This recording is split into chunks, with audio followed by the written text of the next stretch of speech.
नाशिकमध्ये जमलेली आहे। नाशिकमध्ये आता मोदी दाखल झालेले आहेत आणि मोदींच्या स्वागतासाठी मोठ्या संख्येने आता नाशिककर इथे जमलेले आहेत। मोदींच्या स्वागतासाठी मुख्यमंत्री एकनाथ शिंदे, उपमुख्यमंत्री देवेंद्र फडणवीस आणि अजितदादा हे सुद्धा मोदींच्या स्वागतासाठी इथे जमल्याचं आपल्याला पाहायला मिळतंय।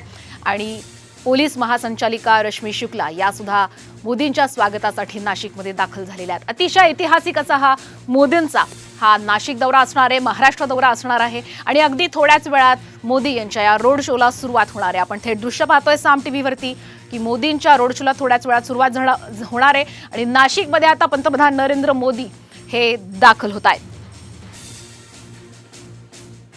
मोदींच्या स्वागतासाठी नाशिकमध्ये मोठ्या संख्येने तरुण तरुणी जमलेले आहेत। मोदींच्या रोड शो हा साधारण 1 ते 2 किलोमीटर असा असणार आहे। मिरची चौकातून या रोड शोला सुरुवात होईल। त्यानंतर रामकुंड इथे मोदी जे आहेत हे गोदा किनाऱ्यावरती येणार आहेत, तिथे जलपूजन करतील, आरती होईल। त्यानंतर गोदा काठाची पाहणी सुद्धा करण्यात येईल। मोदींच्या स्वागतासाठी गोदा काठ हा सज्ज झालेला आहे। फुलांनी गोदा काठ सजवण्यात आलेला आहे आणि आता सध्या आपण हे दृश्य पाहतोय साम टीव्हीवर। नाशिकमध्ये पंतप्रधान नरेंद्र मोदी यांचं आता आगमन झालंय।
आपण पाहतोय पंतप्रधान नरेंद्र मोदी हे आता नाशिकमध्ये दाखल झालेले आहेत। त्यांच्या स्वागतासाठी मोठ्या संख्येने आता नाशिककर उत्साहात त्यांचं स्वागत करतायत। दादा भुसे यांना आपण या पारंपरिक नृत्यामध्ये सहभाग घेतल्याचं सुद्धा पाहतोय। आज मोदी नाशिकमध्ये येत असल्यामुळे मोठ्या संख्येने तरुण तरुणाई ही या रोड शो दरम्यान विविध पारंपरिक वेशभूषेमध्ये पारंपरिक नृत्य सादर करत असताना सुद्धा पाहतोय आपण। मोदींच्या स्वागतासाठी नाशिकचे पालकमंत्री दादा भुसे यांनी सुद्धा ठेका धरत असल्याचं आपण पाहतोय। नाशिकचं हे पारंपरिक नाशिक जिल्ह्याचं नाशिक मालेगाव या भागातलं हे पारंपरिक नृत्य मानलं जातं।